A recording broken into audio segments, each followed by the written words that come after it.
Welcome to the Ice Guys, presented by National Hockey Now. It is Thursday, October the 20th. Ian Cameron, Alex B. Smith, and we are happy to have another special guest joining us today on the show, former pro hockey player Mike Hamilton, now retired avid sports bettor as well, Mike Hamilton. So he's into the same kind of shit we are, and we always love having our guests into the betting side of things as well. Mike, great to have you on the show. Thanks for doing this.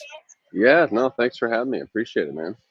Yeah, absolutely. So before we get into this huge card, and it's a mammoth card, we got 12 games on tap tonight on this Thursday NHL card. Mike, talk a little bit about your hockey playing days.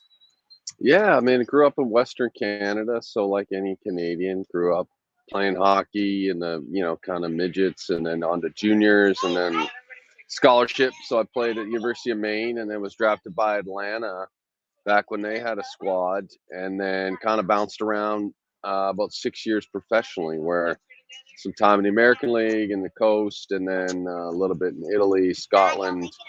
So about 6 years and then kind of called it quits and heck of a ride. So a lot of fun memories, a lot of fun times, a lot of great friendships over the years. But, it's been about 10 years now since I retired.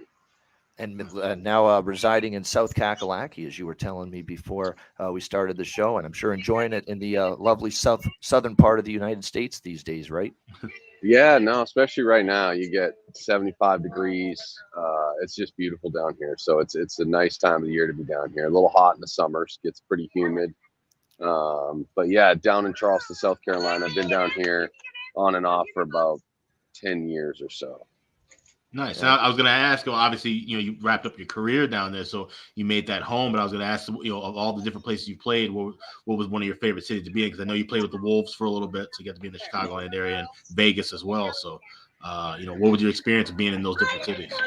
Yeah, I would say Chicago was my favorite for sure. A great organization with the Wolves. We won a championship there, so that's always a lot of fun. And then just a great city too. I had some great memories playing there, even through some of those wicked winners. Certainly love that. There was some fun in Vegas. The year-end bender in Vegas was a little crazy. I don't think I've been back since, honestly, or maybe one time. But no, a couple good stops. Italy was fun. Such a great culture over there. So to get to experience Europe and then Scotland and just kind of engulfing in those kind of cultures and just the way they view sports and kind of their lifestyle was pretty fun. So it was a good ride. And probably with the when you're ECHL playing days too, the people that attend the ECHL games, I find those are your hardcore fan base right there. These are people that really support the team. I know since the pandemic, we've talked about this with Ray Bryce. We've talked about this with a bunch of people that we've had on the show that either play or have played in the AHL, the ECHL, the minor leagues, that they have had a difficult time with attendance figures, especially since the pandemic. So what was the attendance like for the Stingrays when you played there? I assume the people that do show up for these type of games, these teams, they're into it though. Yeah, no, they have a good nucleus of a fan base. And that's kind of the core of what keeps these teams going, because there's a sort of a booster club for every team that kind of helps with the housing and everything from pots and pans to towels for guys. And being in the East Coast, you got guys going up, coming down. It's kind of a revolving door of players in and out. So that support is huge and kind of makes a lot of these organizations kind of stay afloat. So to your point, passionate people, they know every guy on the team. They come to every game. I think every team wishes they would get a little bit more growth in kind of the attendance, but pandemic and other various things sometimes can be hard. And, you got college football down in the South too. So that's a big draw. Of course. Yeah, definitely. Yeah, no question. And now, of course, you are into sports. But of course, this is our career. Alex and I, we've been doing this as a full-time job, full-time career now for a decade plus now. So we're obviously, we take this very seriously. We need to be good at this if we're going to make money long term. And we certainly work tirelessly to ensure we put ourselves in advantageous betting situations, getting the edge more often than not. But for you, since how long have you been getting yourself more into the sports betting side of things? Yeah, I mean, just with like some buddies and stuff over the years and being, into sports, watch a ton of sports. So it's obviously fun to have a little juice on the game here and there. And with that, you obviously need to educate yourself on numerous things, whether it's, for football, you got weather and, every sport, you got injuries, you got Yeah, starting don't we know it? goalies. Yeah. Or in the NBA, you got guys resting on some nights. So you got to kind Yeah. of, if you are gonna, partake in some of that gambling, you got to sort of know what you got. I mean, everyone can kind of catch a flyer every once in a while, but you got to stay on your toes, try to keep up to speed with some stuff. Which, I mean, if it's not a full-time job for you, it can be a little challenging at times to kind of stay in the know. Yeah, there's no question about that. We're going to get into the Thursday card in a sec, but just first, NHL-wise, Mike, what has stuck out to you through a week and a bit here into the regular season? Any teams, any players, anything that you've witnessed in the NHL so far this season that you want to mention? Yeah, I mean, I think it's not surprising, but you see kind of Crosby and the Penguins coming out, putting up some big numbers, and it's not surprising, but at the same time, you're like pretty impressive to see these guys doing it for this many years and in a salary cap era. So seeing that's been kind of fun.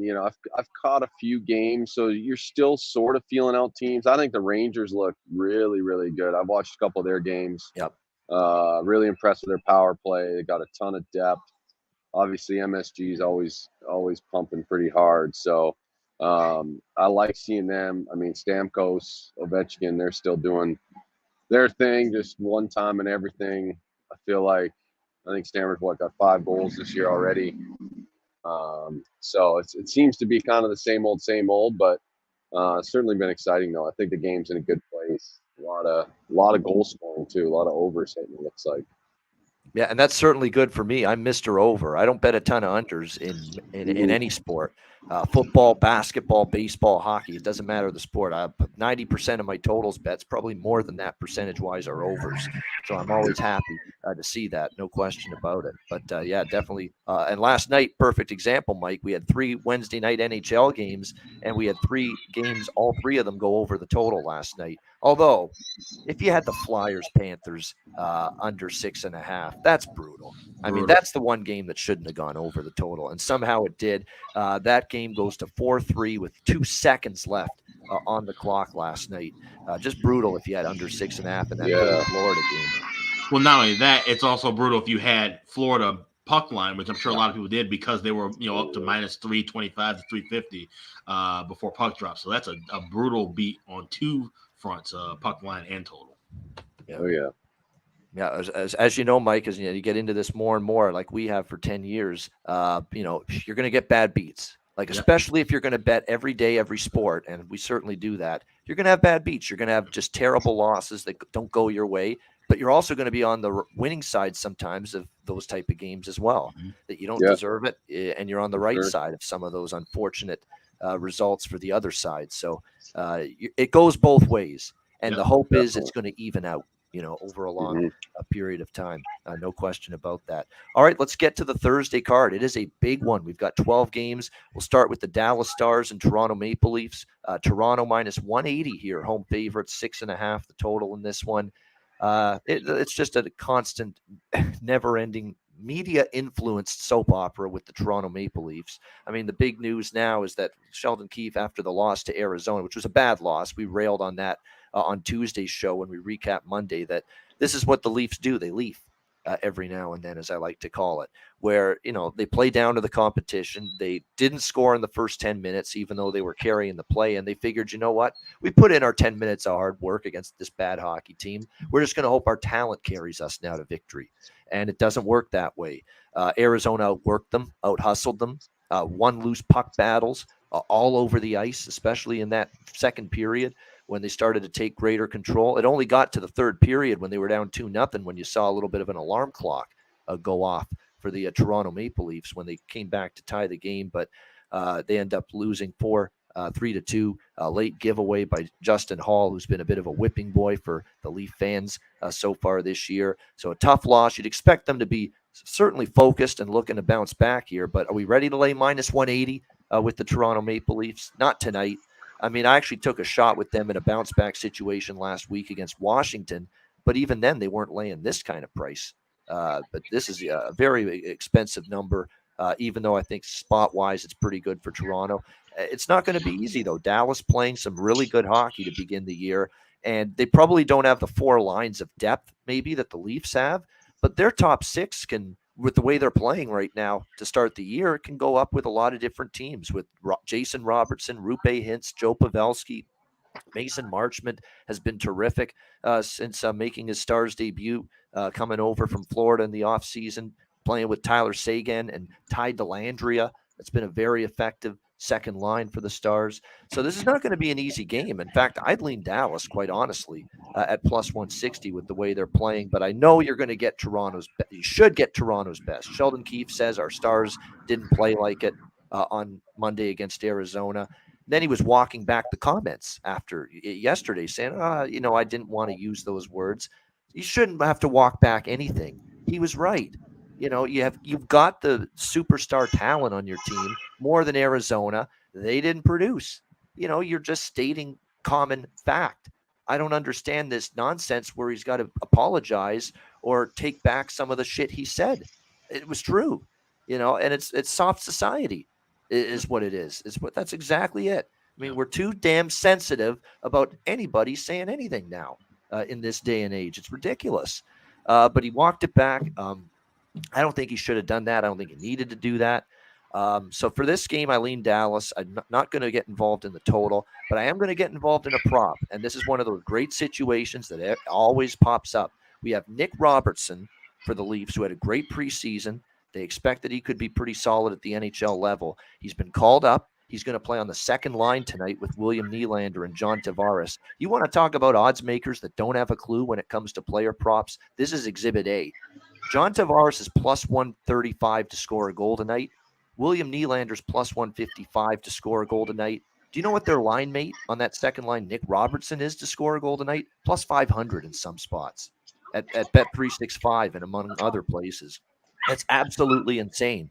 It's a must bet. Win or lose, you've got to take a plus 500 on a Nick Robertson to score a goal on the second line, a guy that had a blazing hot preseason for the Leafs, scored goals left and right. He's certainly going to be amped up. He's probably going to give them a little boost and a shot in the arm offensively. I think it's a great player prop bet tonight in this game. Alex, what do you think here? We'll start with you, Dallas, Toronto. Yeah, that's definitely a great value for a prop. Like you said, some books don't make those adjustments quick enough. And as we start to hit these, you wonder if the books will kind of correct themselves at one point. And I make that segue to lead into how we've seen all these 6.5s for full game overs. And now we're seeing 2s mostly for these first period totals. We kind of alerted everyone of that, how we would see that change happen. This is the new normal now, seeing these high numbers, and you just got to kind of pick and choose. And now, like I said, we mostly bet overs, but sometimes you want to try and look for an under. We should have cashed an under last night with Philly and Florida. This is one where I was thinking about playing an under because I was looking at this number plus 145, plus 150 with Dallas. Automatically kind of told me we're not going to see Ottinger. We're going to see Wedgwood. Now that that's confirmed, it's moved up to 160.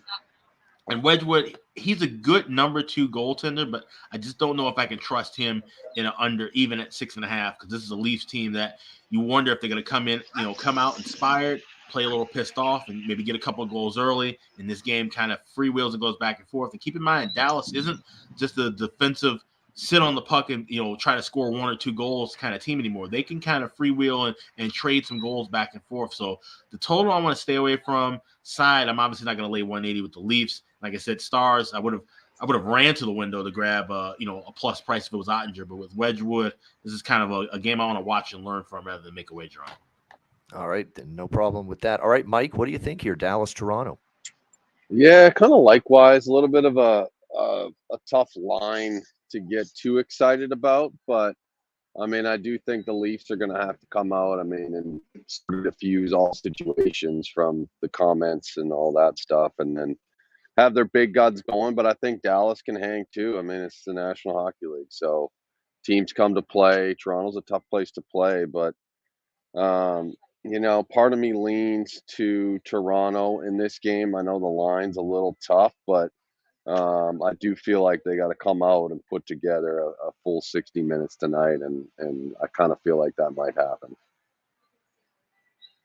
It definitely feels like a Toronto bounce back spot. And again, they get a little bit of a break here. And this is not to disrespect Scott Wedgwood, because he can be very capable. I've seen him play some great games and lead his team to victory, make 30, 40 saves and look great. But he's also had some games where he's given up 3 goals on 18 shots. That's what you can sometimes get with Wedgwood, little inconsistency, but that's what you get with most backups. But he's no Jake Ottinger. That's the point that I'm trying to make. Like, I don't want to disrespect Wedgwood, but he's no Jake Ottinger. And again, the Leafs catch a little bit of a break here that they're going to end up seeing Wedgwood in between the pipes tonight for the Dallas Stars. So, like I said, Toronto minus 118, minus 120, by the way, in regulation for the Leafs is the price we're looking at. If you're interested in them, to at least get a little bit of a better price on them, if you like them in this game in regulation with the Leafs, is around minus 120. All right, Washington, Ottawa next up. We've got the Senators minus 110 here. Actually, even money both sides, minus 110, 6.5 the total in this game. So the Ottawa Senators lose their first 2 games of the season, both on the road against Toronto and Buffalo, but they do bounce back in their home opener against the Boston Bruins in a crazy game, back and forth. It went 7-5 victory for the Senators in that game. We'll see if they can keep it rolling here in this game against Washington. I think they have the chance to do just that. I'm going to come right back and take the Sens again here tonight at minus 110. I mean, I'm still not enamored with the Capitals. Even though they're 2-2 to start the year, they lost to a depleted Boston team in their opener. They lose to the Toronto Maple Leafs after that.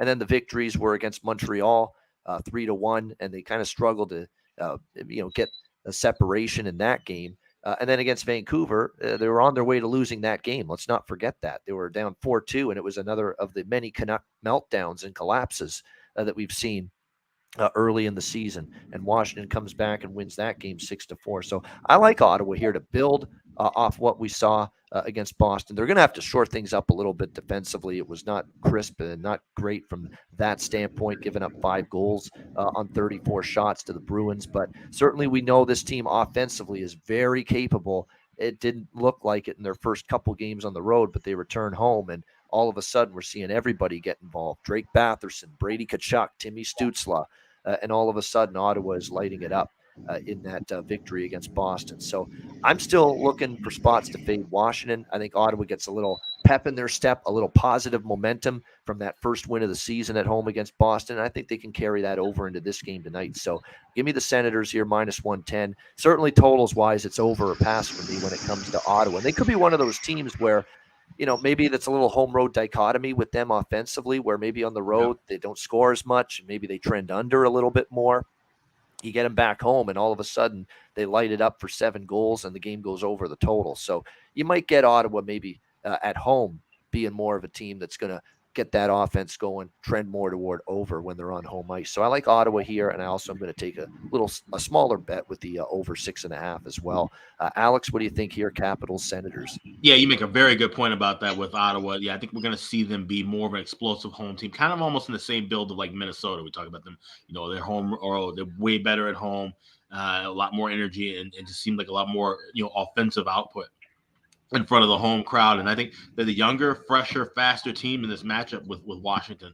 They got the win over Vancouver, but we talked ad nauseum about how Vancouver's been struggling late in games so far this year. So I think that's really not much, and I think it's a good price here to take Ottawa at home minus $1.10. The next time these two teams meet, I promise you it will not be $1.10 on Ottawa's side. There'll be a much higher favorite. So I'm going to go with the Sens as well. Yeah, I think, again, you're still getting them at a reasonable price here in these last couple of games because of the 0-2 start and because of the fact that, look, last year they didn't have a great year, so it's a follow-up from that. But definitely an improved Ottawa team, certainly offensively. Defensively, there are still some warts, and we still, Anton Forsberg can be good one night, not so good the other night. And, of course, this is his net now with Cam Talbot still injured and out for a period of time for Ottawa. So there's still some question marks about whether they can keep the puck out of their own net consistently. But certainly scoring-wise, there's not a whole lot of concern. They should be able to definitely light up the scoreboard, especially when you bring in Giroux and DeBrincat as well in the offseason. By the way, it looks like Darcy Kemper and Anton Forsberg will be the starting goaltender matchup in this game. Mike, what are you thinking here, Washington, Ottawa? Yeah, same kind of look as you guys. I think I like the acquisitions Ottawa did this offseason. They certainly could pack a punch offensively. They're at home. I mean, I like the odds. I think Washington without Backstrom still has a pretty big hole in their lineup offensively. So I like Ottawa too. The Sens as well to get the job done here on home ice. All right, Nashville, Columbus. We've got Nashville minus 145, road favorites, 6.5 being the total in this game. The Blue Jackets, we talked about how, Washington was the benefactor of a Vancouver Canucks collapse, and so was Columbus in their last game, taking advantage of a Vancouver team that just cannot hold a lead right now. They come back and beat the Canucks 4-3 in overtime. That's 3 straight overs for Columbus, and they're definitely making my preseason prognostication regarding the Jackets from a total standpoint look very strong, saying they're going to play some overs this team. They're below average defensive team. We don't really trust necessarily Elvis Merzlikins night in and night out in terms of the goaltending. He's still got a lot to show in that regard. So Columbus definitely trending over. I do lean over the total here tonight. Nothing on the side for me. I certainly can't. I'm alarmed with Nashville. Okay, that loss against LA. You've got that game in firm control, 3-1 in the third period. You can't bring it home against the Los Angeles Kings team that I like the way the Kings are progressing. Is obviously a great season last year. Tons of great young talent when you think of Velarde and you think of Arthur Kaliev and Adrian Kempe. Obviously, it's gonna be that's a really good Kings team up front. But for Nashville to be up by 2 goals in that game in the third period on home ice with the rest advantage against a Kings team that played the night before against Detroit, an overtime game as well, so they had to push themselves beyond 60 minutes. And you can't bring that game home if you're Nashville. You made mistakes. You took bad penalties. It's an alarming loss for Nashville. Now they've lost 3 in a row. And don't look now, guys.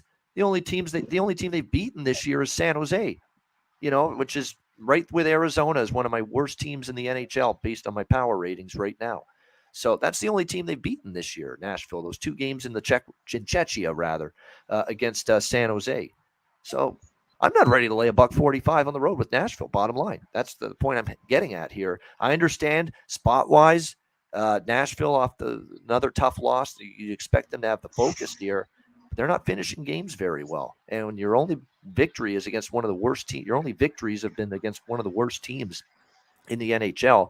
It's not a team I've got the confidence in to lay $1.45 on the road. $1.45. I'm just not going to do it. So I lean over. I'll have a small overplay, I think, in this game, but nothing in terms of the side. Alex, anything here? Preds, Jackets. No, this is going to be a clear pass for me. I was trying to even make a case for the first period over because you're seeing 2 at plus 120. And I think, Nashville, LA the other night, that game should have gone over in the first period. We saw a blistering pace, but just some great saves at both ends. And Columbus, like we said, they're a team that's trending over. They don't trust Merzlikins much to be, just shut down goaltender night in, night out. So it's a slight lean with that it's more of a price than the number itself. But there's other spots on this card that I like more, so I'm just going to pass it all together. All right, a pass for Alex here. All right, Mike, Nashville, Columbus. Yeah, I mean, sort of an interesting spot where Columbus gets that first win. So maybe a little momentum plus money at home. Nashville certainly sliding. I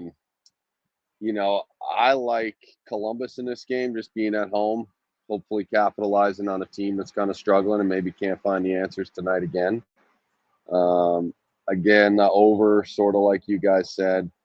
I could see it going over. So that'd be my call, Columbus in the over.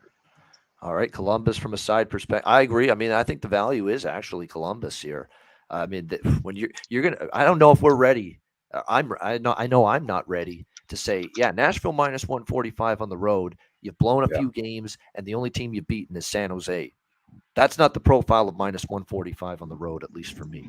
So that's why I can't get there with the Predators here tonight in this game. All right, Arizona, Montreal. Montreal minus 170, home favorites here, 6.5 being the total in this one.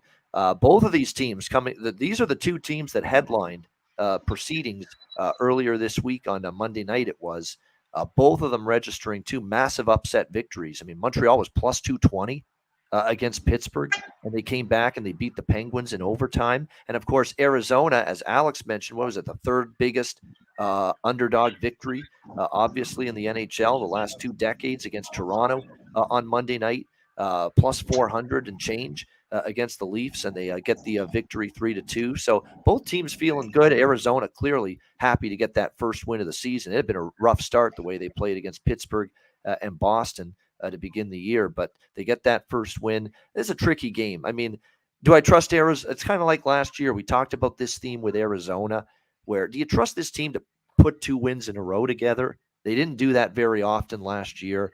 They're going to be one of those teams that this year they're going to have to prove to me they can string wins together before I'm ready to back them. They were awful. If you bet against Arizona in some fashion every time they were off a victory last year, you did very well. They just didn't string wins together, which you'd expect it for one of the worst teams in the NHL.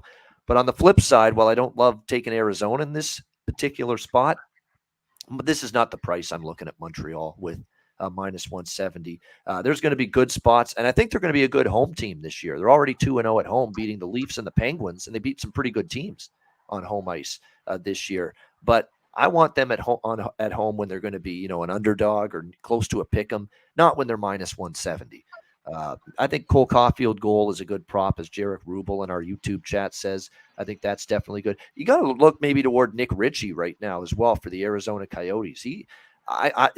It's just such a Toronto Maple Leafs thing that he does nothing for Toronto. They get rid of him. He goes to Arizona, and last year he's producing left and right, and he ends up having a great game against Toronto head-to-head the other night.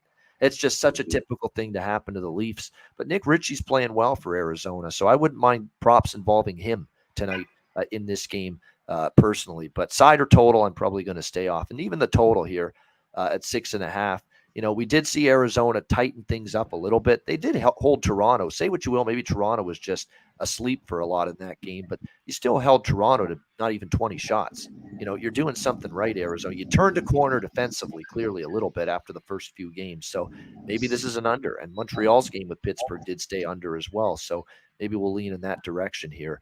Alex, anything here? Coyotes, Canadiens. I almost want to kind of lean with the under here slightly because of the fact that it's in the same vein of you talking about, Arizona. We can't trust them off a win to, notch another. They're not the team that's going to streak and get a bunch of wins. However, one thing that does kind of, interest me is, we talked about the success that Arizona's had in Toronto over the last 2 decades, various, obviously, up and down teams, but same thing with Montreal. They're actually 5-2 the last 7 meetings up in Montreal. So, this maybe some kind of, we talk about this with teams when they go on the West Coast trips, the Western Canadian trips. Maybe there's something here with this team going on the East Coast whenever they do at a certain time. And from history, it looks like it's usually toward the earlier part of the year when they're a fresher team. They play well, playing in this little Toronto, Montreal, Ottawa swing. So, I'm just going to probably stay away from it, maybe look for a live opportunity, but I think this could be a lower scoring game. I could see this being maybe Montreal winning this 3-1, 3-2. That's an excellent point because I went back and looked. At Montreal, at Ottawa, at Toronto last season, Arizona swept those 3 games. They won all 3 games, and remember that was just as bad an Arizona team last year as they're going to probably be this year. And there's Arizona sweeping the Eastern Canada swing. Toronto, Ottawa, and Montreal. So there you go. I'm not betting the game, but that would have me lean in Arizona a little bit. I mean, I can't lay $170 with Montreal. I know that. I cashed a big dog. I want them as a pick 'em or an underdog at home. I'm not going to be laying minus 170 at any point with these Class C, Class D teams. It's one of the great things. The legend himself, rest in peace. I miss him to this day, and he was one of the first people I knew that got me interested in sports betting, hearing him on radio here in Toronto in Canada 20 years ago, Dave Malinsky. Yep. And one of the things he would always say is, you don't want to take bad numbers, bad prices, and pay a premium on these Class C, Class D teams. That is the term he would use. That's what we're dealing with here. Class C, Class D teams. And that's why it's a little bit of a, wild variance you can get in games like this. What do you think here, Mike, Arizona, Montreal? Yeah, kind of likewise, a little bit of a wild card game, but I would say I think the Yotes are on their 6th straight road game. So I mean, can be good for the camaraderie of the team, but I mean, I'm sure these guys are kind of tired, ready to head back home. So if I had to take anything, I would take Montreal being at home in the Bell Center. And surprisingly, I feel like Montreal's kind of defensively, numbers wise, have put up reasonable numbers so far. So if I had to do anything on the over under, I would probably take the under in this one. But not a favorite for me like you guys. But I would do Montreal if I was going to do anything. Yeah, no question. It's a good question. Little C, you're really that? It's not that I'm low on Montreal. I'm low on them when they're minus 170. That's the problem. I mean, Yeah. it's just it's a big number here with Montreal in this game, and that's why I'm not getting involved with it. You were close on the road trip, Mike. You said it was their 6th game. It's actually a 6-game road trip. This is their 4th game, but it is a 6-game road trip. Yeah. It's a long one. It is a long. They're not even done yet. This is the 4th game, and they've got Ottawa after this. And that's going to be on Saturday, and then Columbus before they finally head back to Tempe at Arizona State University, Arizona State Coyotes, as we call them, playing in that little dump of an arena that they're going to end up playing in this year, just to make that NHL look so good for that. But nevertheless, so there's still a couple games left on this road trip for Arizona. So you're right. They'll be feeling it by the end of this road trip. They'll be dragging ass, in my opinion, once they get to Columbus next week. No question about that. All right, next up here, we've got Anaheim and Boston. The Bruins minus 200 to minus 215. Home favorites, 6.5 the total in this game. I'm going to go over the total again with the Bruins, a team that we talked about on Monday or Tuesday rather, against Ottawa. It's a team that has got cluster injuries on the blue line. You look at it tonight, Brandon Carlo, Charlie McAvoy, both out. Now they will, it looks like, get Matt Grzelcyk back. So they are going to get one of those 3 big-time defensemen returning for them in this game tonight. So that's significant, but you're still without Carlo, McAvoy, and Anton Strawman, as well, is also going to be out for them. So you're still dealing with some significant absences on the blue line. And as we talked about many times on this show over the years, cluster injuries on the blue line usually means you're going to have more turnovers, more breakdowns, communication issues, and that's when the defensive miscues happen in the D zone. Mike, you're a great person to ask this. It's got to be true, at least to some extent here, that when you have not just 1, but 2, 3 key starting defensemen out, it's going to screw up your defensive chemistry, and that's when the mistakes happen, right? Yeah, definitely. I mean, especially some of these guys that are logging 25, 28 minutes. That's pretty valuable time on ice, especially for some veteran defensemen. I think Anaheim is on the 4th game of their Eastern road trip here. They're 0 in their last 3. Coming into Boston, I mean, another tough one, but the line's pretty steep. Like you, I like the over in this one. I like the goals. Hopefully it's not a sleeper for Anaheim, kind of just playing their, 4th game on the East, ready to get out of there. But I like the over, but nothing really on the teams there. Yeah, I agree with that. I'm a glutton for punishment. I might take a small shot with Anaheim here at plus 180, even though they've not played well here on this road trip so far. That's a big number for Boston. And I know they've gotten off to a pretty good start. It was only that was only their first loss of the season against Ottawa, and it was in a pretty tough spot back-to-back as well for them in that loss to the Senators. So they could easily bounce back. Anaheim's not playing well on this road trip, particularly defensively, and goaltending's been an issue for them. So I kind of think Anaheim will play a little bit better. I'm tempted by that big plus price, but definitely like the over here in this one at 6.5. Again, Anaheim's the one issue they don't have is scoring. They've got that with Terry and Zegras and McTavish, and now they add Vetrano. and Strome, who are capable offensive players in that top 6 forward group. And as someone in our chat, yeah, that's what I knew as well. I didn't know the exact record, but I knew Anaheim has had some success in Boston the last few years, and that's true. So I think this could be one of those, a lot of people are going to put Boston in parlays tonight.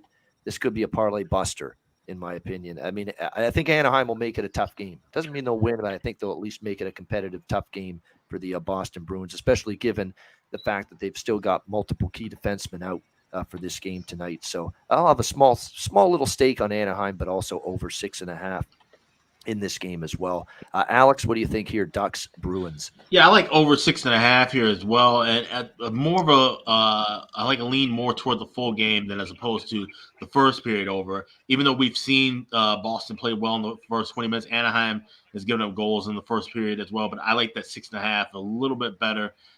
Like I said, I try to stay away from some of these twos. There's some twos that I'm fine with going with because you're kind of insulated. You either push or hopefully win it. But here, I think we're going to see more scoring later on. Like I said, Anaheim, for as bad of a trip as they've had, they have played well in Boston historically, and we've seen the overcash historically with these two teams as well. So just laying $1.20, I'm going to go over 6.5. All right, liking the over here in this one. Yeah, Vetrano. Actually, you know what? That's a great point about Vetrano being a local guy. No doubt, born and raised in Boston. Yep. Yeah, he wants. And look, he scored against his former team, the Rangers, the other night. Frank Vetrano's a good prop. I agree with that for the Anaheim Ducks tonight in this game. All right, San Jose Sharks, New York Rangers. We've got the Rangers minus 280, home favorites here, 6.5 the total in this game. This is a pass for me. I mean, I clearly think New York will beat San Jose. I mean, we're not splitting the atom coming up with that kind of opinion, but nevertheless, it's just minus 280. It's obviously well priced. You're not getting a discount. You're not getting a bargain here on the Rangers. But they should take care of business. They've obviously gotten off to a great start, 3-1. The only loss was Winnipeg on a back-to-back, which was a little bit of a tough spot, but they've been pretty good every game since then. Really good in a lot of different metrics too. Their defensive play, like they've held their opponents, 22, 26 shots on goal. I mean, they're playing their own zone's been better. Certainly I like the blue line quite a bit. What a start to the season it's been, by the way, for DJ Z-Bands, which was his name when he was in Ottawa at the clubs doing the DJ stuff. Mika Zibanejad. He's gotten off to a terrific start this season for the New York Rangers, on fire for them. I keep saying Capo Caco to score a goal continues to provide value. They still haven't adjusted his goal score prop to the level it should be. The guy's playing on the top line every night. I mean, you've got to put him, give him a little bit more respect in the goal score market than he's been given so far this season. And he's, getting chances on a nightly basis. And with Caco in this game tonight, you can still get him. I'm seeing up to plus 300 in some spots, and he's on the top line for the New York Rangers. You're still getting terrific value with that prop for him to find the back of the net here. So I might probably bet that one. Caco to score a goal. You can't go wrong with Mika right now with the way he's lighting it up at the moment. So this is more of a game for me where I'll put a couple bucks on some Rangers props. Other than that, won't be involved in the side or the total. But San Jose, it's pretty bad. It's pretty bleak right now, what we're seeing from the Sharks. They don't have a lot of secondary scoring outside of Tomas Hertl, Meyer, and Couture. They don't have a lot of offense outside of those three guys. The defensive play has been woeful. They have multiple goalies, Reimer and Kokkonen, and neither one is a number one caliber goalie right now, in my opinion, either. So tough times right now for the San Jose Sharks. Alex, what do you think here? San Jose, New York. Yeah, San Jose, I mean, they're really bad, and things are going to get worse for them, especially in this game tonight. This is a spot where I just don't trust that they can get a lot of offense done going against this Ranger team, and definitely Igor Shesterkin. He's the goalie who has done a lot here against the San Jose Sharks. I'm looking at the numbers now. 3-0 with a 0.73 goals against, a 980 save percentage, and a shutout. He has absolutely locked them down. So I'm going to look at San Jose 2.5 goals under at plus 120. I haven't played that often. Usually if I play team totals, I usually go over. But I think that Shesterkin can have a good night and hold them to just 1 or 2 goals. That's really what they've been held to most of the season thus far. And it's amazing to think with San Jose, this is the worst start they've had in franchise history. You think about how bad this team was 3 of the first 4 years to start their franchise in the early 90s, but they basically went 1-15 in the first 16 games of their existence. And they're playing even worse than that. So I think they're on their way to getting to that mark. They might, yeah. We might be talking about a team that only gets 15 to 20 wins potentially. Yeah, that's hard to say in this day and age, but they look that bad. And the Rangers, we talk about them all the time. They're top of the pops right now as far as the Eastern Conference and throughout the league. When they're rolling, they're rolling high. I think they can name their score on their side, but I think Shesterkin is going to have a nice performance. So I'm going to go with Sharks team total under 2.5. You know what? To me, David Quinn was a bit of an odd hire as head coach too, because if you remember, he was given close to the same roster that Gerard Gallant is working with right now with the Rangers, and it was just flame out early in the playoffs every time. I mean, they got to the playoffs one year, they disappointed, didn't even make it one year, and so he doesn't have that huge track record of wow, he's really done a hell of a job in the NHL level as a head coach, and yet San Jose's hiring him. So for a rebuild situation. So it's a bit of an odd hire, just in my opinion, with David Quinn. And obviously, that's where they're at right now, a rebuilding team. Mike, what are you thinking here? Sharks, Rangers? Yeah, I think the Rangers are a top 3 team in the NHL. They're at home. Everyone's kind of buzzing, and San Jose is the exact opposite. Tough line to get behind. I do think the Rangers take care of business. I could see a 4-5-1 win. Maybe a regulation play on the Rangers, but not my favorite kind of lineup there, given the odds. Yeah, exactly. It's just well priced and not giving you a great bargain on the Rangers, that's for sure. All right, LA Kings, Pittsburgh Penguins.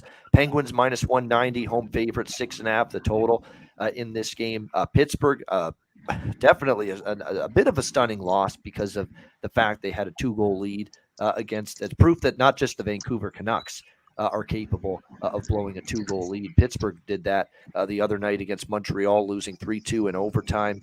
First loss of the season after starting with 2 home wins against Arizona and Tampa Bay. Now they're back home looking to bounce back here against LA. LA, I was not happy with the way they played in the homestand to begin the year. The loss to Vegas, they coughed it up in the final minute. I thought they were lethargic against Seattle in a 4-1 home loss, which still to this day is only Seattle's only win this season was when they beat LA. But LA goes on the road, and you know what that's like, Mike, right? You're struggling at home, you get away, you get on the plane, you get on the bus if it's the AHL or ECHL, but you get away, you bond with the team, you have fun away from home, and you're together with your teammates a lot more, and all of a sudden you start playing better hockey as a result on the ice. And we've seen that from the LA Kings. They've won all 3 games on this road trip. The 7-6 crazy back and forth affair with Minnesota. They beat Detroit 5-4 in overtime. They beat Nashville 4-3 in a shootout. I'm going to pull an Alex B. Smith here in this game. I'm going to sprinkle on the draw here in this game, Kings and Penguins. I mean, I like the resilience and the resolve of this group right now. I like the fact that we've seen, again, the Minnesota game, the Detroit game, and the Nashville game the other night. They fall behind. They don't pitch the tent and go home. They keep playing for 60 minutes. They keep trying to chip away, and hopefully, keep throwing pucks at the net, and eventually you'll get something to go in for you. And that's what LA's done here in this so far on this road trip to start 3-0. I think they're very capable of being competitive here tonight with Pittsburgh. I'm going to stop short of taking them to win the game because I think you're going to get Pittsburgh in a pretty focused effort here tonight after blowing the game against Montreal the other night, and they are undefeated at home. But I think it's going to be a close game. I don't mind to sprinkle on the draw here and for the last 6 meetings between LA and in Pittsburgh have gone to overtime, says Terry Edelman in our chat. So the draw to me, I think, was worth it here. And I don't bet half as many of these draw wagers as Alex, my colleague here, does, but I thought in this game it was worth a shot here to look in that direction here with the draw here, which is at plus 380. In some spots you get a pretty good price with it, no question about that. So Kings Penguins draw for me, and from a prop standpoint, what I'll be looking at here, no question, Gabe Vilardi, LA Kings. This guy, people were throwing him in the garbage dump after last year, saying he's a bust. He's not going to do anything. I mean, they drafted him first round. Well, hold on now. He's had a lot of injuries. The talent's always been there. He's healthy. more than he's ever been in his NHL career so far.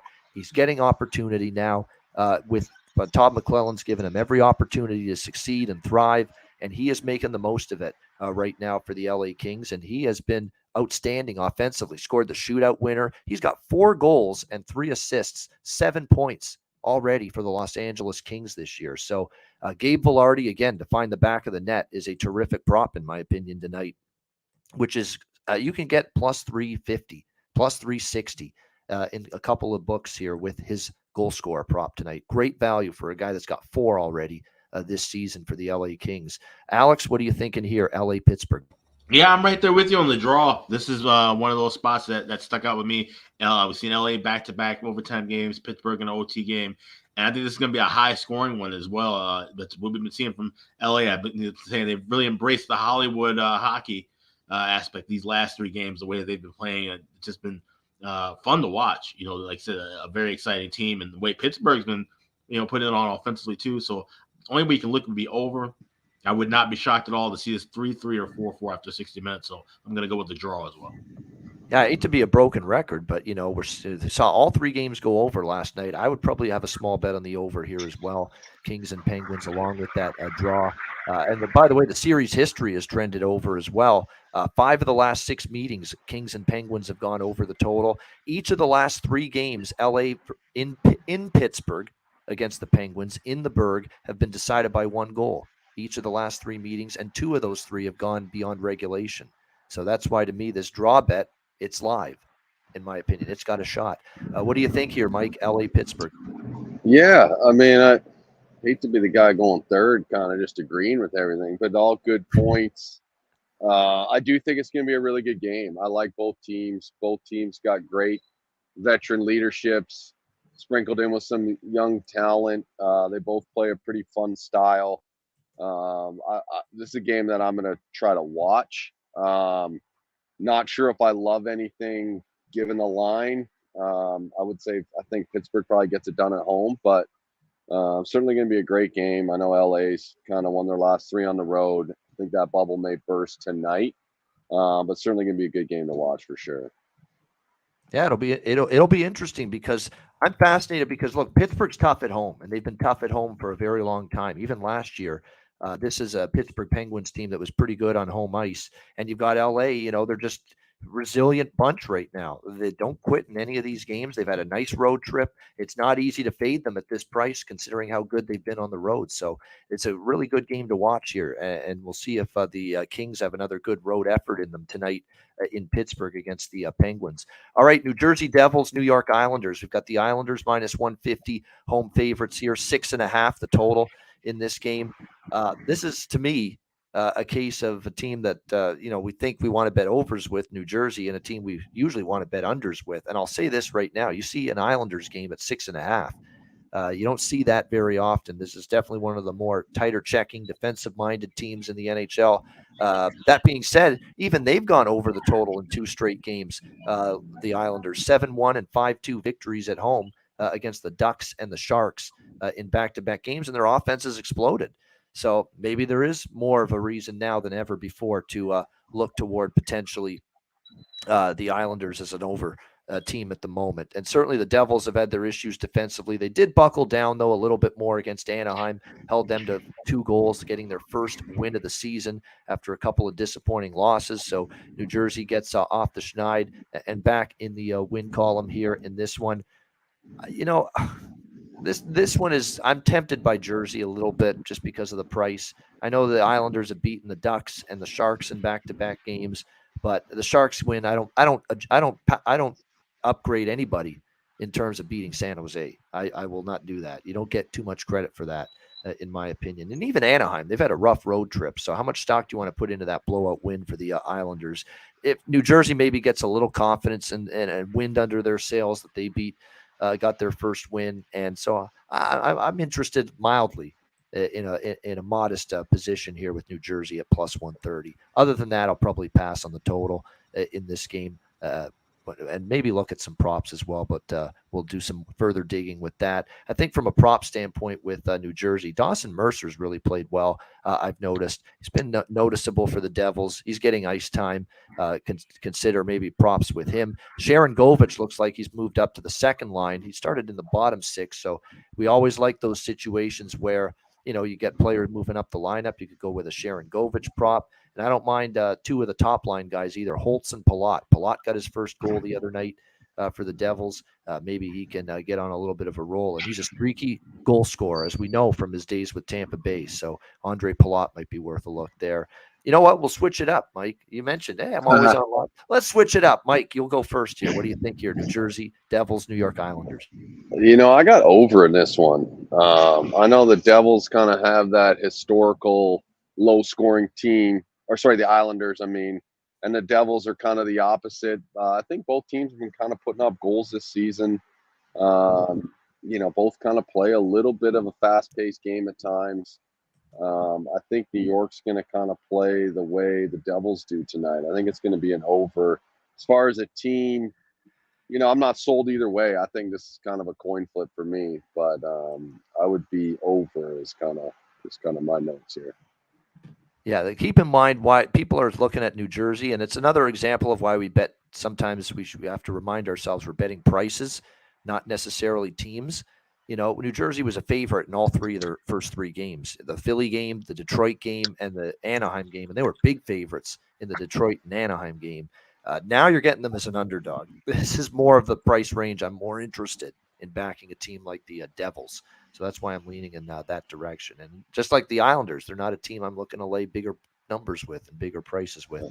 Alex, anything here, Devils, Islanders? No, this is a total pass for me. I don't like the side or the total. Historically, Islanders have dominated the Devils. They won 27 of the last 36 meetings. I think it's 15-5 the last 20, 15-6 the last 21 in New York. So this is one I just want to learn from these teams, kind of see what could unfold moving forward, but nothing worth betting on tonight. All right, nothing wrong with that. Should be an interesting one. All right, next up, here we go. You two teams that we're about to talk about right now, you both suck defensively right now. You both can't keep a lead to save your lives. Someone's got to win this hockey game tonight. Someone's got to actually, get a key stop and a key save and make that big and have a good defensive effort to preserve victory. Someone. Who will it be tonight? The Vancouver Canucks and the Minnesota Wild. You talk about two teams just that cannot get out of their own way defensively to start the year. It doesn't get any bigger than this game with these two teams right now. You got Minnesota minus 180, home favorites here, 6.5 being the total in this game. Why rack your brain in minus 180 with Minnesota? Why rack your brain trusting the Vancouver Canucks to hold a lead, which they have failed to do now with 2 or more goal leads in 4 straight games to start the regular season, a first in NHL history. And Mike, we've been talking about this, Alex and I, this week. That's not the history you want to be part of. It is the first team in NHL history to have a 2-goal lead or more in your first 4 games and lose each and every game. Not good at all if you're the Canucks. And again, mistakes and again, panic with the puck. It happens. Mike, I'll ask you. You've seen, I'm sure, situations, maybe been part of it, whether it's the opponent or your own team, where you're just having a tough time, finishing games and closing out games and maybe preserving a 1-2 goal lead. The more you blow leads and lose games in that fashion, the worse it gets and the less confidence and the more fragile your psyche gets. It's got to be that way. It's a mental game more than physical right now for Vancouver. Yeah, I agree. I think, there's a lot of chatter about them. They've certainly let a few things slip away.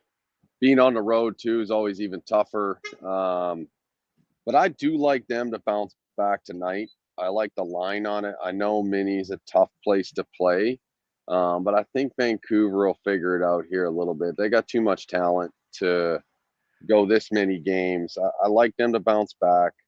But certainly it is a bit of a psyche. You get in these kind of downward spirals, whether it's blowing leads or just losing games or letting in goals or your power play is not good.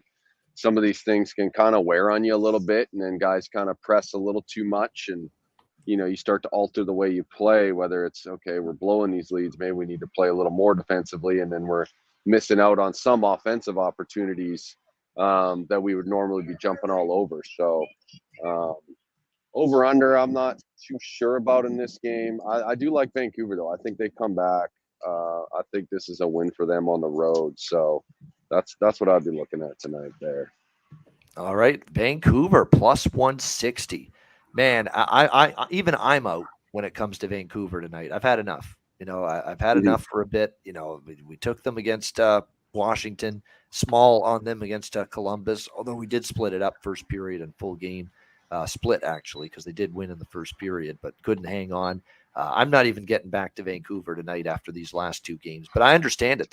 It's not like we can trust Minnesota right now defensively either. Minus 180. Dean Evison going back to Marc-Andre Fleury. Does the game that he got to rest, and they put, of course, Gustafsson in the last game against Colorado. Does this give him a chance to hit the reset button and get back to playing better? Because, look, it's been a rough start for Marc-Andre Fleury, and we love the guy. We love his character. We like the kind of person he is. Great teammate, all that stuff. We know just good human being Fleury is, and we want him to thrive. We want him to do well, but you also have to call it like you see it. Hasn't been good so far this season. Now, a lot of it's been the defense, too. Defense hasn't been good for Minnesota either, but there's a few of those goals that went in he should have stopped. You hope now he can maybe bounce back here with the time off to maybe get his game back. We'll see, but it's going to have to start with the whole team. The whole team structure defensively has to be better than it's been if Minnesota is going to get out of this funk that they are in. So to me, I'm just going with the over here in this game, 6.5. And I'm going to dare these teams to show up defensively for 60 minutes. Neither one has so far. So to me, it's just why bother with the side? Just look for goals until these teams can prove otherwise that they can step up defensively. Alex, what do you think here? Canucks Wild. Couple of spots I like here. I like this first period over a lot. At 2, to go as high as now as plus 120. I think that's a great number and a great price. Here's the thing. These two teams have kind of flip-flopped with their issues. Vancouver's a great first period team. They get things rolling. They just can't keep that consistency going into the last 40 minutes of play. While Minnesota has been awful in the first period, letting in goals galore. Like I said, Marc-Andre Fleury, has had some really rough starts so far. Even Gustafsson looked a bit shaky, gave up a couple in his start. So this screams to me first period over, and I think that we could see things kind of adjust and maybe slow down a bit as the game wears on, which I think lends to credence to Minnesota at home. This is a huge game for them. Being 0-3 and not taking advantage of their home ice, a place where they usually play really well, I think they're going to be coming out red hot, and they realize, hey, we've been letting in these goals early in the first. We have to dictate the pace and tempo. We got to get our offensive game rolling. But Vancouver's going to counterpunch with that as well, too. So I like both teams to score in the first period as well as first period over 2. I also like Matt Boldy to get a point at minus $1.10. We've seen him kind of thrown into the power play a little bit. He had a few shifts with Zuccarello and Kaprizov at times, and he's a guy who gets hard to the front of the net. We cashed with his over shots on goal prop over the weekend in that game against LA, but he had a few quality chances that didn't even register on net. He's definitely a guy like I know some people in the chat were mentioning plus 280 to score a goal. I wouldn't shy away from that either, but I think he could maybe chip in with an assist as well. So I'll just play it a little bit safer. Minus $1.10, Boldy to get a point, along with both teams to score. I saw plus 155 for that and plus 120 on the first period over 2. Yeah, Rossi's on the second line and Boldy tonight. So, and Rossi's got no points yet this year. Doesn't have any. It's totally been off the score sheet here so far this season for the Wild. But I think he could get going tonight a little bit now on the second line. So I don't mind props on either of those two. This is a good prop game. You're right. Someone mentioned the first period, both teams to score at a plus price. Yeah, absolutely. This is one of the better candidates, in my opinion, for both teams to score in the first period on this NHL card tonight with the Canucks and the Wild. So definitely some good prop opportunities. I agree. And for Vancouver, JT Miller, he's going to be the guy. I mean, if he's one of the leaders of the team, who's going to lead them through the abyss? It's going to be JT Miller. And I think Kuzmenko is due to score. He's had some chances. He's kind of been snake bit the last few games, but he's still up on that top 6 forward group. He's still someone that I think you're going to be able to rely on for production throughout the season. So I like the Andrei Kuzmenko look as well for the Vancouver Canucks tonight in this game. All right, one of the better games of the night next up here. We've got Carolina and Edmonton. This should be a very fascinating game. Two teams with their eyes on winning a Stanley Cup this year. Even money both sides, 6.5 the total in this one. Tell you what, Edmonton, you'd be shocked to learn this. And I'm not a big Mike advanced metrics person. Like I keep an eye on them, the expected goals and high danger chances, and some of those, Corsi and all those advanced numbers. But I don't, just blindly use them for my betting decisions in the NHL. But I did find it fascinating that Edmonton is 30th in expected goals this year, 30th at 5-on-5. So they are not generating, the offense that we think they should with what they've got with Kane and Draisaitl and McDavid and company, Hyman. You've got an incredible forward group now, and yet they have just not been able. And I saw it against Buffalo the other night. Yeah, they had a ton of shots, but not a great deal of them were those high danger, great looks. And that's been an issue a little bit for the Oilers here early in the season. And you're talking about it now going up against a Carolina team that defensively, they've been on point this year. They've been absolutely terrific. They have been suppressing shots. They've been obviously not allowing teams to find the back of the net very often in this 3-0 start. They have given up just one goal in each of their first 3 games against Columbus, San Jose, and Seattle. I will say this, though, about those numbers. Edmonton will test that a little bit more than those 3 opponents. But I think with Edmonton kind of scuffling, getting the quality looks that they're offensively at the moment, this could be a game where Carolina again, looks pretty solid at the defensive end and is able to win this game. So, kind of leaning Carolina here at -110. I don't really want to see back Edmonton here until we see them get things going a little bit. And also, their defensive coverage has been hit or miss. Jay Woodcroft's talked about many times already in the first week how sloppy they've been with the puck. They kind of hung out Stuart Skinner to dry a few times. That was horrible defending on Tage Thompson, who scored that beautiful goal, swaggering through the defense with that 2-1 goal the other night. And then there was the breakaway goal. JJ Peterka, gets right behind everybody for Edmonton and scores that 3-1 goal for the Sabres the other night. So the defense has come unglued a little bit. They're not generating the quality looks offensively that they should. So right now I have to lean to current form. And right now current form is on Carolina's side. So I'm going to have a bet here, Carolina -110 in this one. Alex, what do you think here? Hurricanes, Oilers. You're muted. Oh, yeah. Sorry. Yeah. Got that working. Oh, yeah. I like Carolina as well. I was able to grab it at even money at a couple of shops. So definitely look around for that. And this is a game where I feel like we're going to see, a lot of people probably throw around that this is a potential Stanley Cup playoff preview. And that, I think that could possibly be the case. I think Carolina will get far as well as Edmonton. And people are kind of overreacting to Jack Campbell. Yes, he's had a rough start, but I think he's still going to be a quality goalie. He's still better than any of the options. Skinner or Mike Smith from last year, or some of the other people that they were trying to throw in there. So he will get his game rounded in due form, as well as their defense. I think they will get things taken care of in due time. But right now, Carolina's in a good form. I like what I'm seeing from them so far, and I think they're really going to take this one seriously. And I think Edmonton's one of those places, I talked about it on another program, where just like Toronto, there's a lot of pressure when they start off bad or just playing bad in general. And if you can take that crowd out of it, and Carolina can get a goal or two early, have those Oiler fans kind of booing their guys, heading back into the locker room, that maybe gets in their heads a little bit. I think Carolina can kind of coast with that a little bit. And also, you look at the goaltending matchup. Frederik Andersen goes in, which I'm most likely assuming he will. His numbers against Edmonton, lights out. 17-1-2 with a 2.16 goals against and a 9.26 save percentage. It's hard to go against that. So I'm going to go Canes, even money to win this one. All right, Carolina -110. Jack Campbell confirmed. And again, Jack Campbell has been struggling early in some of these games this year. We remember the Vancouver game on opening night, the Calgary game on Saturday night. He's had some tough starts. Now, he's going to be fine long term, but again, he's just and it's been breakdowns in front of him, but another opportunity. Let's see if he gets off to a better start here in the first period tonight against Carolina. But certainly it's been a little bit of a struggle just in the early going here for Campbell with the Oilers. Frederik Andersen projected but not confirmed yet to be the goalie. As far as props go, I'm coming back to Seth Jarvis and our guy Marty Necas for Carolina Those two guys just they're undervalued every game from a prop standpoint.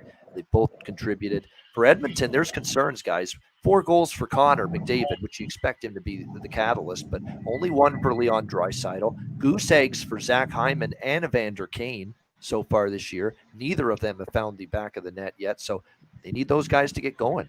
Hopefully starting tonight if you're an Oiler fan. Mike, what are you thinking here? Carolina, Edmonton. Yeah, I think another great game. One that I'm going to try to be attentive to for sure. I think Edmonton has lost a couple in a row at home. Carolina's on the west, third game of a road trip out there. I lean towards Edmonton at home bouncing back, and also the over. I think, just given the dynamic offenses on both teams at times, I think they're going to go back and forth. So I think over in Edmonton, but certainly going to be a good game. I mean, Carolina's, they're dialed in right now. So sometimes it's hard to mess with a team that's playing as good as they are on both sides of the puck. So certainly going to be a good watch. Definitely some pressure on Edmonton, like you guys said, with Toronto and some of these teams coming off some good years, good offensive numbers for a lot of guys. So it'll be interesting. A lot of adversity for those guys to kind of buckle up. But I like Edmonton to bounce back tonight, kind of right the ship. All right. I'll tell you what, situationally, it's not bad for Edmonton, right? You're right. The 2 disappointing setbacks and home losses. You got Carolina on a road trip that's become pretty lengthy now.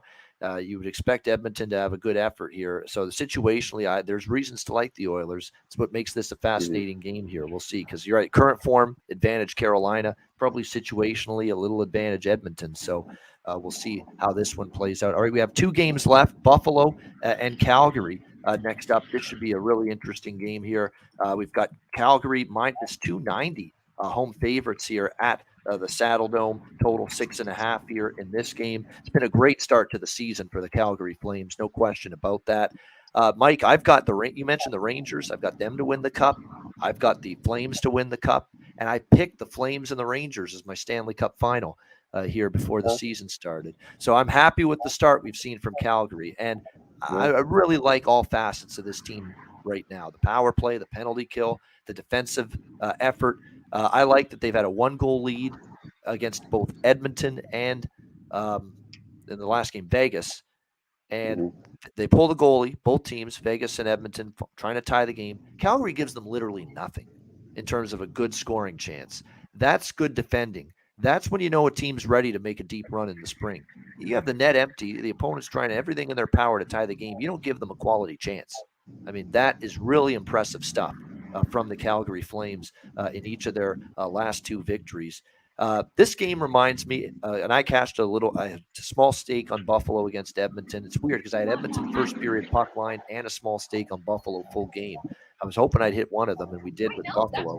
I think Buffalo is going to pull some upsets this year in this kind of price range, especially even when they step up in class. They're going to be capable of doing that this year with the team they've got, with a great forward group. The defense is young, and they're going to have some rough nights. But when you've got Matthias Samuelsson, I've got the power, Owen Power, and you've got obviously Rasmus Dahlin, who had a bounce-back season last year and looks off to a terrific start this year. That is a great young core to build around.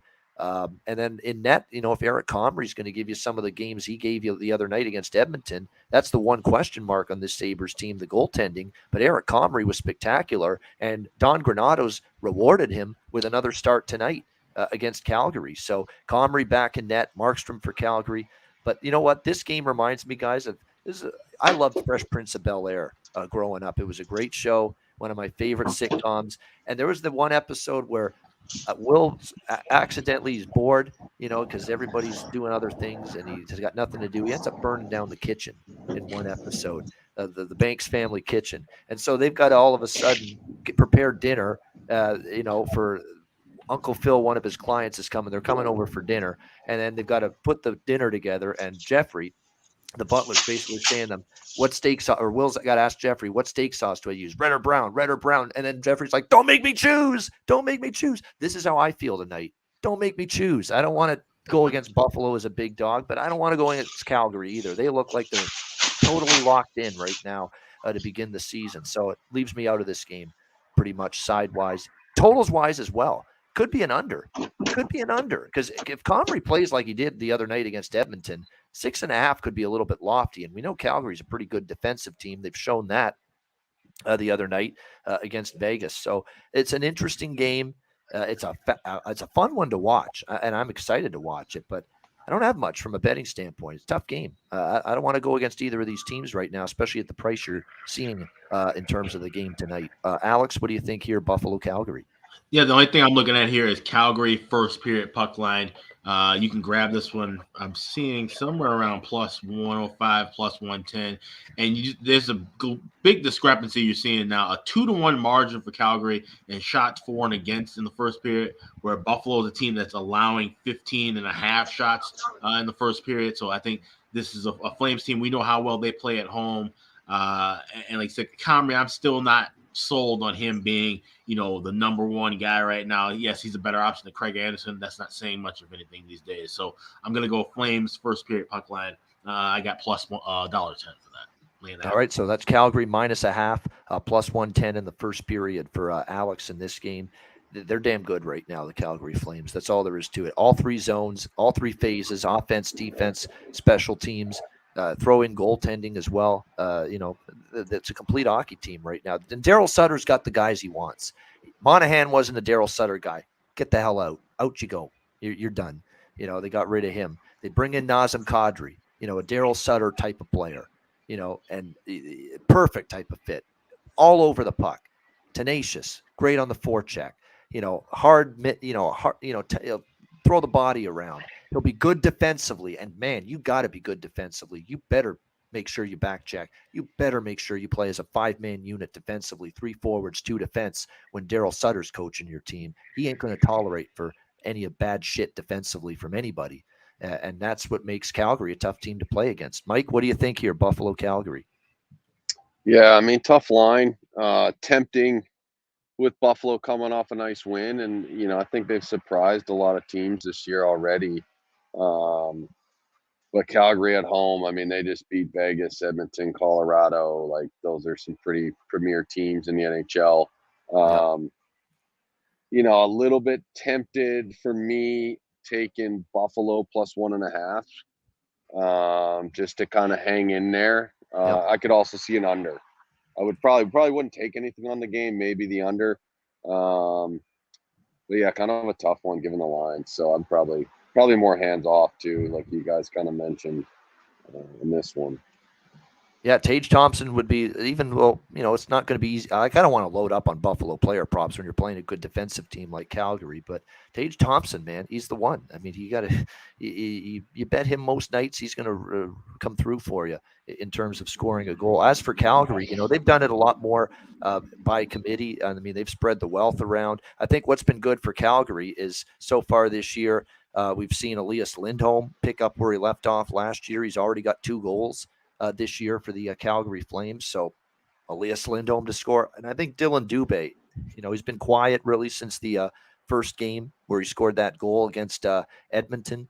But it wasn't Edmonton, it was someone else. But he scored in the first game for Calgary. And Dylan Dubé, I still think, is going to be someone that's going to have a nice season for them. So Dubé and Lindholm are of interest for me from a prop standpoint tonight.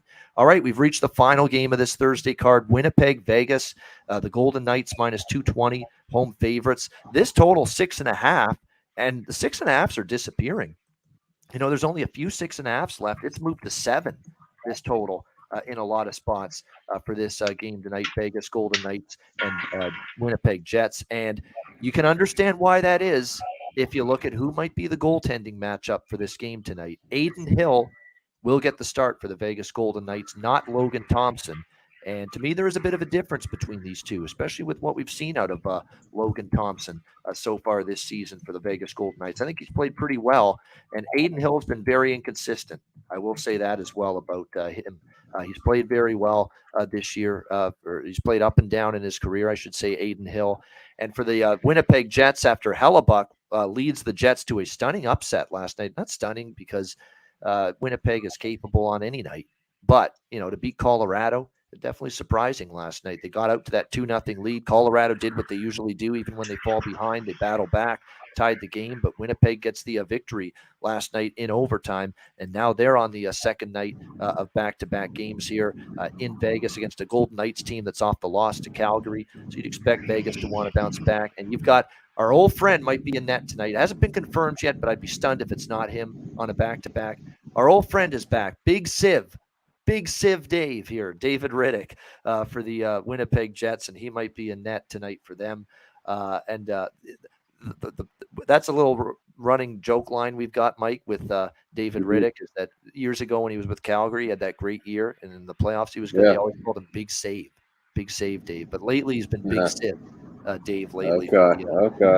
For the Jets, not just for the Jets. Just ask Nashville, just ask Toronto. Yeah. The last two stops he's been at, it's not been good for David Riddick. So if we see him in net, look, I understand now why people are. I was like, wait a minute, 6.5 with the Jets and it's not like the Jets and the Golden Knights are the most explosive teams in the NHL. But then you see an Aiden Hill, David Riddick goaltending matchup on the docket, and you say, maybe I can see why the total's moving on the 6.5 with juice. The juice is going up, and now we're seeing 7s as well start to appear with this total. So, yeah, if it is confirmed, Riddick and Hill, and the fatigue factor, Alex, how many times have we seen the fatigue factor play in too? We talked about it. These games where the teams are playing back to back, especially when they've got not a great blue line in terms of depth like Winnipeg, they wear down and they cough up the puck, make more mistakes, sloppiness, turnovers, worse defense in games like this. So I could see this over getting there. And I probably will do a double up. If it's confirmed Hill versus Riddick, I'll probably do a first period and full game over in this game with the Jets and the Golden Knights. Alex, what do you think here? Winnipeg, Vegas. Yeah, that's what I'm doing at plus 110. I'm grabbing the over 2 here with Jets and Knights because, like I said, I figured Riddick was going to get the start, and like I said, even though it's not confirmed yet, but now with Aiden Hill there as well, I think we could easily get over this too. Like I said, we're protected with a possible push. I feel like this could easily be 2-2 each way, so I might even take a sprinkle with both teams to score in the first period as well. All right, Mike, what are you thinking here? Jets, Golden Knights. Yeah, I mean, I actually kind of like the Jets in this game. I know it's a back-to-back, which is always statistically a tough one, especially in the NHL and you're on the road. But I think the Jets got a lot to prove this year. The leadership group kind of called out, some changes made, captaincy, and they're having a pretty darn good start to the year. Winning in Colorado, they did lose to Dallas, but they beat the Rangers. And then on the flip side, I think the Golden Knights, they beat Seattle and Chicago, lost to Calgary, beat LA. So, I mean, nothing too impressive so far on that. I know Vegas is a tough place to play, but I'm taking the Jets in this one. A little bit of a flyer for me. And I actually like the under. I like the under in this one. I think, sometimes your backups are playing. You maybe play a little more conservatively. And I think given the fatigue factor for the Jets, I think they're going to play a little bit safer out there too. So if it hits 8, hey, you kind of tip your cap, you lost, but 7 being a push, I like the under. All right, liking the under. And if you agree with the under for Mike's opinion on this game with the total, make sure you get a 7. There's no reason that if you like the over, there's no reason you shouldn't be able to get 6.5 because there are still 6.5s. And there's no reason if you like the under, you shouldn't get 7. It's all about line shopping. We got to have multiple sports books. We always say that. So you can always get the best of the number as often as possible. As far as props go, Scheifele and Perfetti. I've been waiting for Perfetti to get on the board. He finally did last night. I think he could get on a little bit of a roll for the Jets. So I'd like a Cole Perfetti prop as well. Scheifele for the Jets. And for Vegas, in terms of props tonight, you've got, as Don Cherry called him, John Masserole. Jonathan Marchessault is starting to get going for them. 3 goals. He's had a nice start to the year, so I think that's a pretty good option here. Eichel, quiet after the first game. You got to be better. Jack Eichel, I keep saying that. He needs to be great for this team to be at their absolute best and go as far as they can. So we'll see what Jack Eichel brings to the I feel this is a night where Jack can score because, you got a tired Winnipeg team. You might have Big Civ Dave, Riddick, and net. So I think it's a night where we could see Jack Eichel find the back of the net for the Golden Knights. Great stuff, great show, great analysis. Thanks to everyone in the chat for joining us. Hit the like button on the way out. And thanks to our special guest, Mike Hamilton, did one hell of a job. We'll hope to get him back later in the season for sure. Mike, let's start best bets with you. We always end with best bet segment. We'll start with you, Mike. Your best bet for this Thursday card. Best bet for the Thursday card. Let me just take a second here. That's okay. I do this a lot too with best bet segment. It's not easy. I know. I got a few things in my head. But I do like that Jets one, given the value. I really like that one. I like Columbus at home too. Again, like reasonable value at home, playing a struggling team. Those would be my top two, I think, going into tonight. So that's where I'm sitting right now. There you go. I like it. Two best bets right there for the price of none. Right there for this Thursday NHL slate from our special guest, Mike Hamilton. Alex, what do you like here for best bet tonight? Yeah, I'll be heading down the street to St. Paul. I'm definitely going with the Canucks and Wild first period over 2. You get it as high as plus 120. There's going to be some rock and rolling offense from two desperate hockey clubs looking to try to establish their pace and tempo in the first 20 minutes. I think it's going to be a lot of fun. Just like it's been fun to watch if you've had overs with Minnesota so far. If you've been on the sides rooting for them, not so much. But I think it's going to be a highly contested contest. Not so much tight in the first period. It's going to maybe tighten up later on. So let's go first period over with Vancouver, Minnesota, over 2. That's my best bet tonight. All right, there you go. First period over 2 with Vancouver and Minnesota for Alex B. Smith with his best bet. My best bet for this card, I'm going to go. This is a tough one because I'm back and forth with a couple of totals that I really like here in this game. The Boston game as well as the Vancouver Minnesota game. I'm going to go with that Anaheim Boston over 6.5 minus 120. Actually, Ottawa or the over against Boston almost was best bet for me the other night. I think this is a good one here. Ducks and the Bruins. Ducks haven't ironed out. They've just been atrocious in their own end here on this road trip. Boston can score. Boston's having no issue scoring. But again, you're talking about still they get Matt Grzelcyk back, but still no Brandon Carlo and no Charlie McAvoy. So you're still very much shorthanded if you're Boston on that blue line tonight. So I think we'll see goals both ways here tonight. Anaheim's issues aren't scoring. They can put the puck in the net. I think they will tonight. Anaheim, Boston over 6.5. I'm 6-3, by the way, with best bets this season. Let's see if we can improve on that tonight. Anaheim, Boston over 6.5 for my best bet here for this Thursday NHL card. That'll wrap this up for this edition of the show. Mike, just some final words from you before we say goodbye. I don't know. Appreciate the time tonight. A lot of games on the slate. So I was trying to dig around last night and today, getting some research done to see what we got. But no, I appreciate you guys having me on. Fun to always talk hockey. I mean, obviously played the game and still follow the game, so enjoy watching the games. Like what you guys are doing here. Looking forward to tonight. So appreciate the time, fellas. Yeah, we appreciate it. On. Yeah. Absolutely. Thanks for coming on. We'll bring you back definitely once again. And like we say, we love the player's perspective. You've been in the dressing rooms, you've been in the wars, you've been in times when you've been on a great run with a particular team and when you've been on a losing streak with a particular team and, all situations what players go through. Yeah. On a daily basis. So we like hearing that for sure. And of course, from our standpoint, and Mike, I'll throw you into the mix too. It's not just the 12 games of hockey tonight. You've got a little college football, NFL, Major League Baseball, NBA started. So from a viewing and a betting standpoint, it's overload right now. This is the 27th sports equinox in history. So. Yeah, no doubt. Will there be, it's funny, I just want to mention this briefly. Thursday night football has been an atrocity the last 2 weeks. Colts, Broncos, Commanders, Bears. The offense has been dreadful.